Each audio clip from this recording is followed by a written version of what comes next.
So దాని గురించి discuss చేద్దాం. చాలా లోతైన విశ్లేషణ అందించేందుకు మేమందరం కూడా ఉన్నాం. First of all Rohit.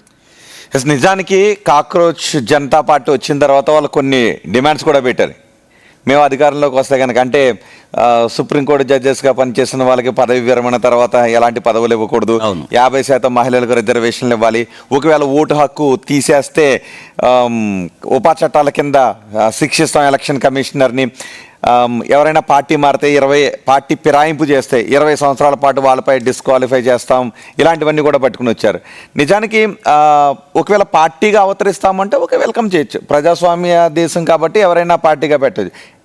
కానీ పార్టీగా పెట్టిన తరువాత అది ఒక ప్రభావాన్ని చూపిస్తుందా లేదా అనేది ఒక భావజాలంపై ఆధారపడి ఉంటుంది. అంటే ఒక కాజు కోసం ఉద్యమం చేసినప్పుడు వెనక చాలామంది వస్తారు, కానీ అది పార్టీగా అవతరించాలంటే దానికి మళ్ళీ చాలా పరిణామాలు చోటు చేసుకోవాలి. నిజానికి చిన్న దేశాలు, నేపాల్ లాంటి దేశాలు లేదంటే బంగ్లాదేశ్ లాంటి దేశాలు అంటే అలాంటి చోట్ల కొంచెం ప్రభావం చూపించవచ్చు. కానీ భారతదేశం లాంటి ఒక పెద్ద దేశంలో ఇలాంటి ఒక ఉద్యమాన్ని నడిపించిన ఒక ప్రెజర్ తీసుకొచ్చినటువంటి ఒక గ్రూప్ పార్టీగా అవతరించాలంటే దానికి చాలా కలిసి రావాల్సినటువంటి అవసరం ఉంటుంది. కాబట్టి కాక్రోచ్ జనతా పార్టీ ఒకవేళ పార్టీగా అవతరించి తాము నిరూపించుకుంటామంటే ఓకే, కానీ అంత ఎఫెక్టివ్గా ఉండదు అనేది నా అభిప్రాయం.